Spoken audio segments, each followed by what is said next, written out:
कहानी की शुरुआत में हमें बताया जाता है कि एलियंस ने 2 साल पहले धरती पर हमला कर दिया था। उनका अपना प्लेनेट बर्बाद हो चुका है और वो अपने लिए एक नया घर ढूंढ रहे हैं। धरती पर आते ही उन्होंने इंसानों को गुलाम बना लिया और बेहद खतरनाक हथियार बनाने शुरू कर दिए। ऑस्ट्रेलिया में कुछ बचे हुए लोगों ने हिम्मत नहीं हारी। उन्होंने मिलकर एलियंस के खिलाफ लड़ाई छेड़ दी, अपने परिवारों को गुलामी से आजाद कराया और मिलिट्री की मदद से एलियंस का एक खतरनाक बायो वेपन भी चुरा लिया। उसी दिन कुछ ऐसे एलियंस से भी उनकी दोस्ती हुई जो अपनी ही कौम के नेताओं के खिलाफ हैं। उन्होंने इंसानों का साथ देने का फैसला किया और बदले में बस रहने की जगह मांगी। अब प्रेजेंट में वापस लेने की कोशिश कर रही है। हर तरफ धमाके हो रहे हैं, जमीन पर एलियन सैनिक लड़ रहे हैं और आसमान से उनके एयरक्राफ्ट लगातार बॉम्ब्स गिरा रहे हैं। कई दिनों से इंसानी सेना अपनी जगह संभाले हुए है, लेकिन हर गुजरते पल के साथ उनके ज्यादा से ज्यादा स्क्वाड खत्म हो रहे हैं। इसी बीच वेस्टर्न सिडनी में एक विशाल एलियन शिप के नीचे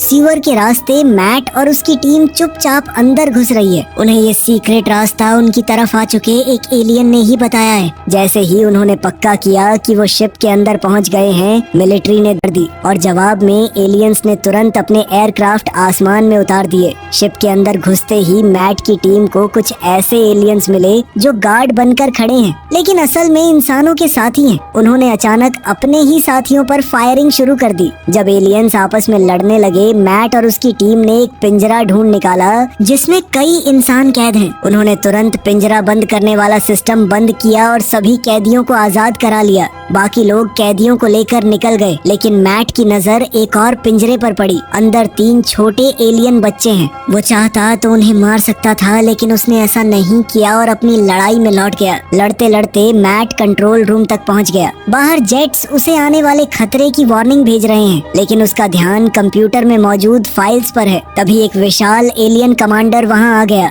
और उसने मैट की टीम के एक सिपाही को मार दिया। पूरा दल मिलकर उस राक्षस जैसे कमांडर पर टूट पड़ा, लेकिन वो इतना शक्तिशाली है कि कुछ ही पलों में सबको जमीन पर गिरा दिया। दरअसल ये उनके प्लान का एक हिस्सा है। लड़ते हुए एक फौजी ने उसके आर्मर के अंदर ग्रेनेड डाल दिया था। कुछ ही सेकंड्स बाद जोर का धमाका हुआ और कमांडर मारा गया। मैट ने उस कमांडर का हेलमेट उठा लिया और कैदियों के साथ शिप से बाहर निकल गया। जैसे ही सब सुरक्षित दूर पहुँचे, जेट्स ने पूरे एलियन शिप को उड़ा दिया। दूसरी तरफ एमिली, एब्राहम और उनका एलियन दोस्त गैरी बर्बाद हो चुके इलाके में चूके नीचे कर ली, लेकिन गैरी ने लड़की के सर से हेडबैंड उठाया और उसे तोड़ दिया। पता चला कि वो हेडबैंड असल में एलियंस का कैमरा है। लड़की ने खाना पाने के बदले एलियंस के लिए जासूसी करने की बात मान ली थी। अब जब उसका राज खुल गया तो वो डरकर भाग गई। आगे चलकर तीनों की मुलाकात कुछ और एलियंस से हुई जो इंसानों का साथ देना चाहते हैं। उनके पास देने के लिए कोई सामान नहीं है, इसलिए उन्होंने बदले में एक जरूरी खबर दी। उन्होंने बताया कि एलियन बुजुर्गों के रक्षक, जिन्हें कॉलियर कहा जाता है, आ रहे हैं। साथ ही एक अजीब शब्द बार बार सुनने को मिल रहा है, रेनफॉल।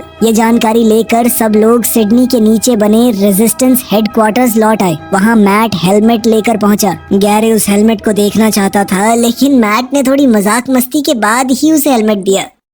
फिर एक मीटिंग बुलाई गई। सबको पता चला कि यूरोप और अमेरिका की सेनाएं भी ये जंग हार रही हैं। यहाँ तक कि न्यूक्लियर वेपन्स भी एलियंस के खिलाफ बेअसर साबित हुए हैं। कमांडर रॉस ने कहा कि सिडनी को बचाना अब मुमकिन नहीं है और सबको शहर छोड़ देना चाहिए। अब्राहम ने विरोध किया। उसका कहना है कि अब भी कई आम लोग मदद के इंतजार में हैं, लेकिन रॉस ने समझाया कि अब जिंदा बचे लोग बहुत कम मिलते हैं और 1-2 लोगों के लिए पूरी सेना को खतरे में नहीं डाला जा सकता। आखिरकार अब्राहम मान गया। तब एमिली ने बताया कि पिछले कुछ हफ्तों से रेनफॉल नाम बार बार सामने आ रहा है। मैट जो डेटा एलियन शिप से लाया है, उसमें भी यही शब्द मौजूद है। हैरानी की बात ये थी कि पूरे डेटा में यही एक इंसानी शब्द है। कैप्टन सैम को याद आया कि रेनफॉल असल में पाइन गैप नाम के एक गुप्त अमेरिकन बेस का कोड नेम है। ये बेस ऑस्ट्रेलिया के बीचों बीच रेगिस्तान में है और लोग इसे एरिया 51 की तरह रहस्यमय मानते हैं। गैरी ने हेलमेट देखकर बताया कि यह काली नाम की एलीट वॉरियर फोर्स का है। ये योद्धा एलियंस के विरोध के बावजूद अब्राहम ने मैट और गैरी को पाइन गैप की जांच करने भेज दिया। क्योंकि वो इलाका रेगिस्तान के बीच में है, तो गैरी ने कहा कि वॉक्स की मदद से हम वहाँ पर पहुँच सकते हैं। एक तरह के एलियंस के घोड़े हैं। अब सिडनी से निकलने की पूरी तैयारी शुरू कर दी गई। सभी सिविलियंस को बसेस और गाड़ियों में बैठाया गया। उनकी सुरक्षा के लिए हथियारबंद सिपाही साथ भेजे गए और आसमानी रक्षा के लिए जेट्स भी उड़ा दिए गए। जैसे ही गेट खुला, एलियंस ने तुरंत हमला कर दिया। उनके एयरक्राफ्ट ने कन्वॉय पर फायरिंग शुरू कर दी। बसेस के अंदर बैठे लोग घबरा गए। जेट्स ने भी जवाब दिया और कई एलियन एयरक्राफ्ट गिरा दिए। लेकिन इस लड़ाई में कुछ इंसानी पायलट्स भी मारे और कई एलियन एयरक्राफ्ट इमारतों से टकराकर तबाह हो गए। वॉक्स वाली वैन के अंदर मैट और गैरी भी लगातार गोलीबारी कर रहे हैं। तभी उन्हें पता चला कि एमिली का भाई मार्कस छुपकर वैन में आ गया है। मैट ने उसे वापस भेजने की बात की, लेकिन गैरी ने कहा कि एक और मदद करने वाला साथ होना बुरा नहीं होगा। कुछ देर बाद एक बस के पिछले हिस्से में आग लग गई। अंदर बैठे सिविलियंस घबराकर आगे की तरफ इकट्ठे हो गए, जबकि सिपाही पीछे खड़े होकर गोलियां दागते रहे। आसमान में जेट्स भी पूरी तरह से बसेस को कवर देते चल रहे थे।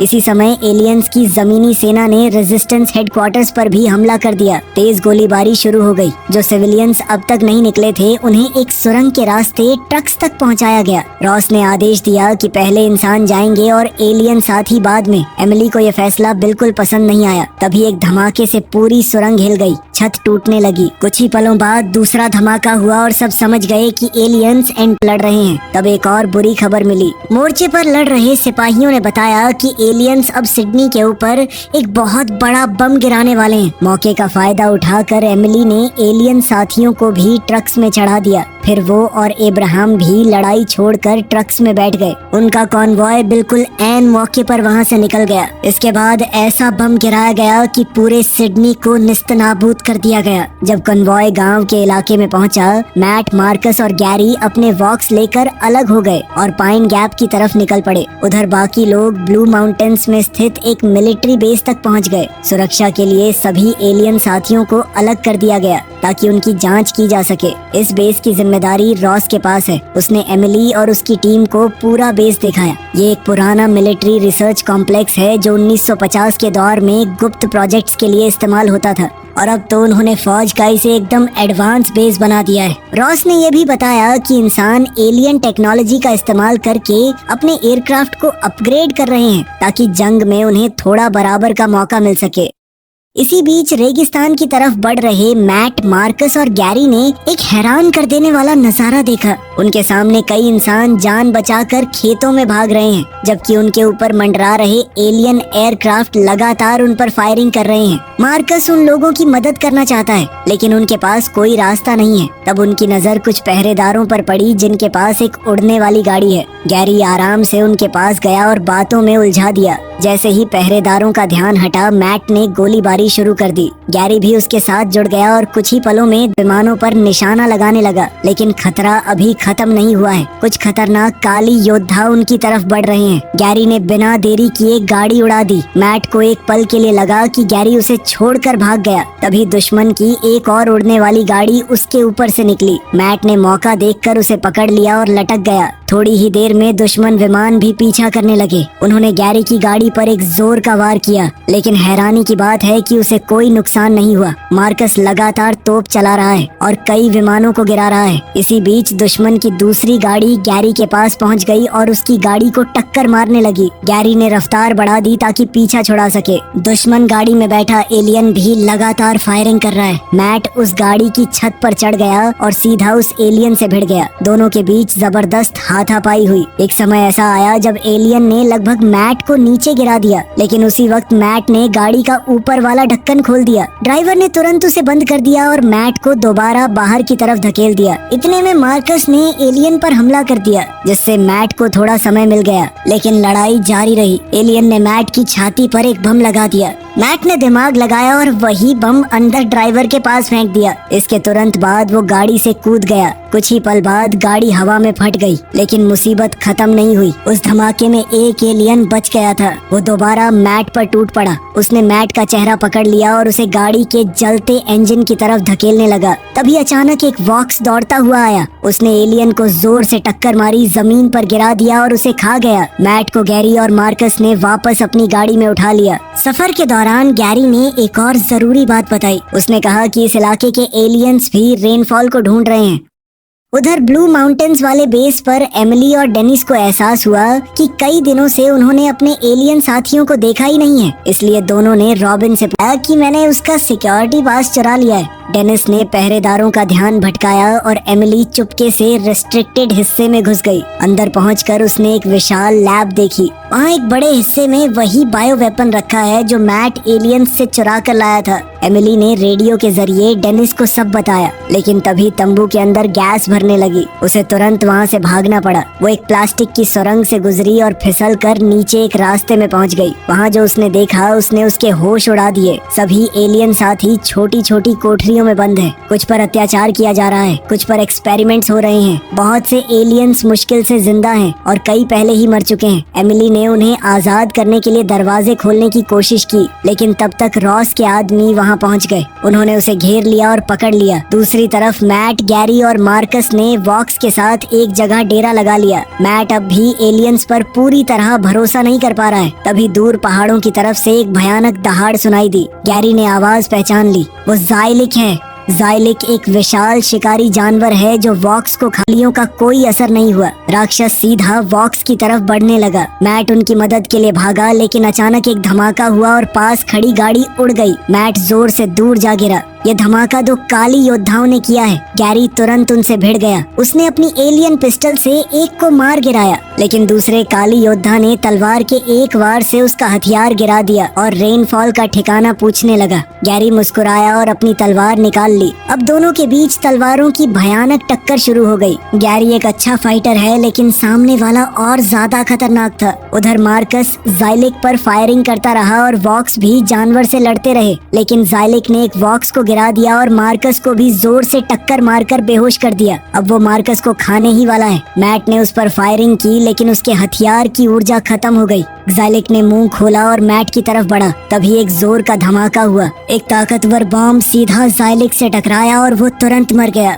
काली योद्धा एक पल के लिए भटक गया। गैरी ने इसी मौके का फायदा उठाया और उसे मार गिराया। कुछ दूर एक रोशनी दिखाई दी। मैट ने तुरंत अपना हथियार उठा लिया, लेकिन सामने दुश्मन नहीं है। वो पीटर और उसकी बेटी बेला हैं। 2 साल पहले बच निकलने के बाद दोनों लड़ाई वाली टीम से अलग हो गए थे और पहाड़ों के पास एक गुप्त गाँव में रहने लगे थे। पीटर उन सबको भी अपने साथ ले गया, जहाँ गांव के लोग गैरी को देखकर बहुत ज्यादा डर गए। खुशकिस्मती से मार्कस को कोई गंभीर चोट नहीं लगी और वो होश में आ गया। बातों बातों में नहीं, लेकिन इतना जरूर कहा कि अब मैं वैसा नहीं हूँ। दूसरी तरफ गांव के लोग घर के बाहर इकट्ठा होने शुरू हो गए थे। सब गैरी को उनके हवाले करने की मांग कर रहे हैं। पीटर ने साफ मना कर दिया। मार्कस भी भीड़ और वॉक्स के बीच खड़ा हो गया। अब गांव वाले जबरदस्ती घर में घुसने की कोशिश करने लगे। इतने में गैरी खुद बाहर आया और कहने लगा कि अगर किसी में हिम्मत है तो आओ लड़ो मुझसे। पीटर भी गैरी की मदद के लिए कूद पड़ा, लेकिन 2 लोग पूरी भीड़ का सामना नहीं कर सकते। गांव वालों ने पीटर को पकड़ लिया और गैरी को पीटना शुरू कर दिया। तब मैट ने आसमान की तरफ गोली चला दी। आवाज सुनते ही सब पीछे हट गए। भीड़ के चले जाने के बाद पीटर और बेला ने फैसला किया कि वो मैट की मिशन में मदद करेंगे। उधर मिलिट्री बेस पर रॉस ने अपने आदमियों को एमिली को कैद करने का आदेश दिया, लेकिन तभी एब्राहम और उसकी टीम वहां पहुंच गई। एमिली ने सबको बताया कि उसने लैब में क्या देखा है। अब सच छुप नहीं सकता है। रॉस ने खुद पूरी बात बता दी। वो बायो वेपन में बदलाव करके उसे ऐसा बना रहा है कि वो सिर्फ एलियंस को मारते। प्रॉब्लम ये है कि वो डीएनए पर हमला करता है, इसलिए वो अच्छे और बुरे एलियंस में कोई फर्क नहीं कर पाता। अब्राहम ने तुरंत कहा कि ये तो पूरी एक जाति का सफाया करने जैसा है, लेकिन रॉस को इससे कोई फर्क नहीं पड़ा। उसने कहा कि एलियंस जल्द ही बेस तक पहुंच जाएंगे और उनके पास ज्यादा समय नहीं है। माहौल गर्म हो गया। रॉस के आदमियों ने अपने हथियार निकाल लिए। जवाब में अब्राहम की टीम ने भी हथियार तान दिए। तभी कैप्टन सैम अपनी टीम के साथ वहां पहुंच गया। रॉस ने उसे अब्राहम की टीम को गिरफ्तार करने का आदेश दिया, लेकिन जैसे ही सैम को जेनोसाइड वाली योजना केस की कमांड अब्राहम के हाथ में आ गई। लेकिन उसी पल पूरे बेस में अलार्म बजने लगा। एलियंस पहुंच चुके हैं। 3 विशाल शिप्स ने आते ही बेस पर हमला कर दिया। उन्होंने बेस के पावर सोर्स को ही तबाह कर दिया। बिजली चली गई, सिस्टम बंद हो गए और पायलट से संपर्क टूट गया। फिर अचानक स्पीकर्स पर एक एलियन संदेश गूंज उठा। एलियंस ने धमकी दी कि अगर एमिली ने खुद को उनके हवाले नहीं किया तो वो पूरा बेस मिटा देंगे। एमिली के दोस्त उसे जाने नहीं देना चाहते, लेकिन एमिली को लगा कि शायद सबकी जान बचाने का यही एक रास्ता है। सैम ने अपने सिपाहियों को बाहर की स्थिति जानने के लिए भेज दिया, जबकि एब्राहम एमिली के साथ एलियंस से मिलने गया। वहाँ एक एलियन बुजुर्ग ने एमिली से बात की। उसने कहा कि एलियंस उसे इंसानों का लीडर समझते हैं और शुरुआत में एलियन भी साथ काम करने को तैयार थे, लेकिन अब उनको लैब में हो रहे एक्सपेरिमेंट के बारे में पता चल चुका है। उसके नजरिए में एमिली भी उन सब में शामिल है। ये बोलते ही उसने अपने भाले से एमिली पर हमला कर दिया, लेकिन एब्राहम बीच में आ गया। उसने एमिली को जोर से धक्का देकर हटा दिया और उस भाले के वार को अपने ऊपर ले लिया। एब्राहम मारा गया, जबकि एमिली वहाँ से जान बचाकर भागी। उसी पल सैम ने अपने सिपाहियों को फायरिंग का आदेश दिया।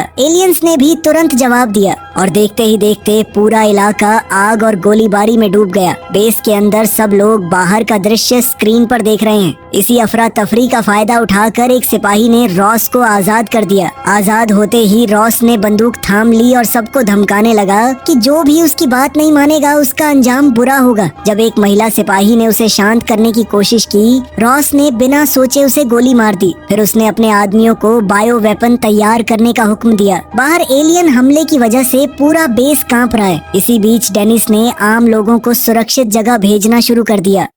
दूसरी तरफ मैट, मार्कस, गैरी और बाकी लोग आखिरकार पाइन गैप पहुंच गए। वो लोग अंदर घुसे और उन्हें कुछ सुनसान दफ्तर मिले जो सालों से छोड़े हुए लग रहे हैं। तभी उन्हें एक अजीब सी आवाज सुनाई दी। आवाज का पीछा करते हुए वो ऊपर गए और हैरान रह गए। वहाँ कोई रह रहा है। ये CIA एजेंट बड का घर है और उसके साथ स्टीव नाम का एक एलियन रहता है जो धरती पर क्रैश हुआ था। फिर बड सबको एक गुप्त रास्ते से ले गया जो एक रिस्ट्रिक्टेड चैम्बर तक जाता है। वहाँ पहुंचकर सबको रेनफॉल का असली राज पता चला। रेनफॉल दरअसल एक विशाल एस्ट्रॉइड है जो आज से कई साल पहले समुद्र की गहराइयों में मिला था। उस एस्ट्रॉइड के अंदर एलियन टेक्नोलॉजी लगी हुई है। बड का मानना है कि लाखों साल पहले एलियंस ने इसी एस्ट्रॉइड को धरती पर भेजा था ताकि यहाँ की जिंदगी का सफाया हो जाए। मैट ने तुरंत बेस से संपर्क किया और बड ने रॉस को भी ये जानकारी दी। बड ने समझाया कि अगर एलियंस इस एस्ट्रॉइड को फिर से हासिल करके दोबारा धरती पर गिरा दें तो पूरी मानव जाति का वही हाल होगा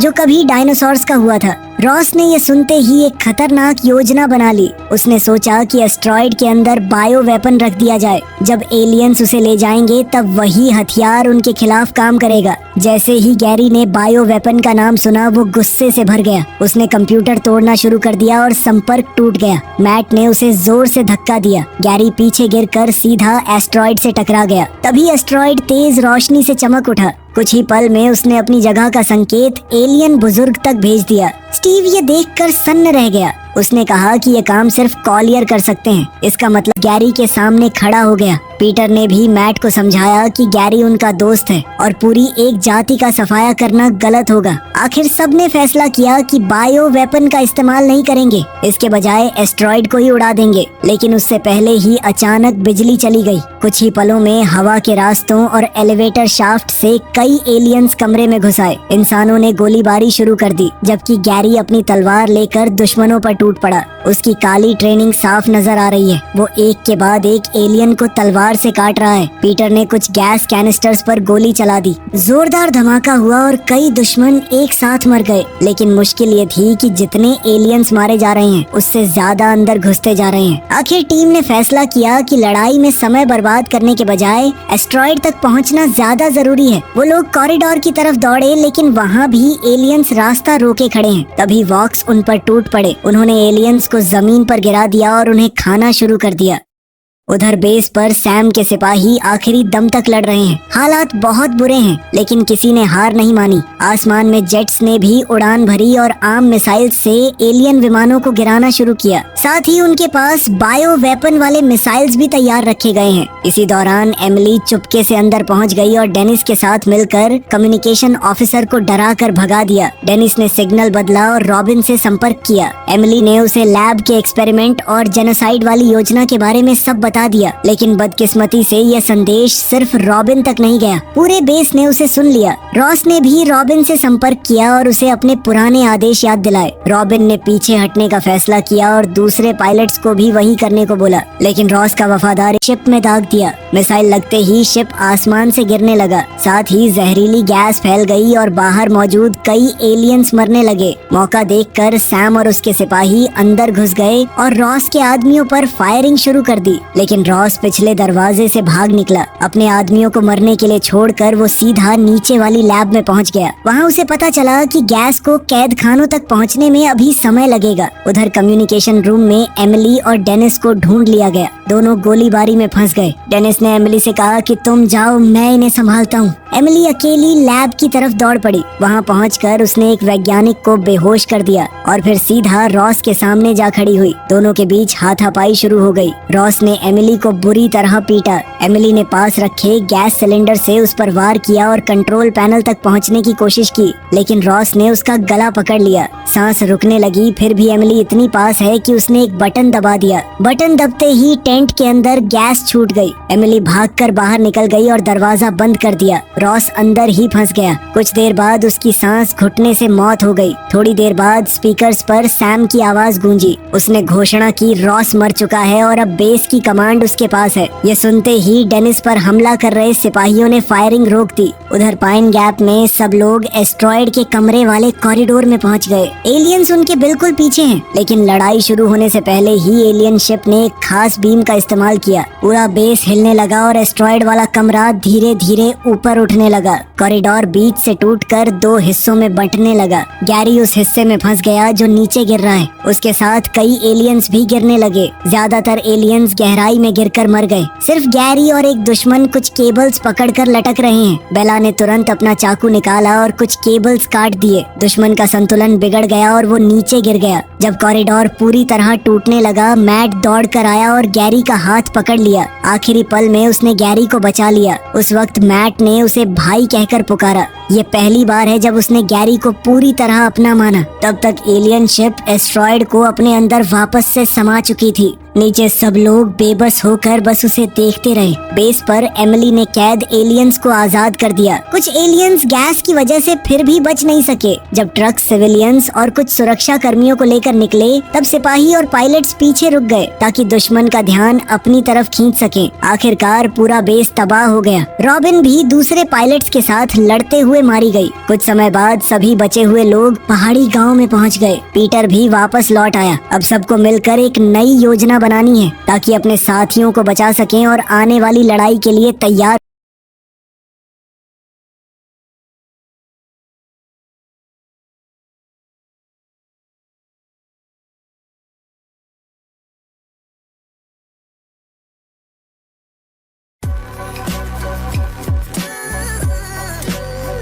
सो गाइज, आप लोगों को ये वीडियो कैसी लगी? वीडियो बढ़िया लगी हो तो चैनल को सब्सक्राइब और वीडियो को लाइक कर दो यार। बहुत मेहनत लगती है ये वीडियो बनाने में।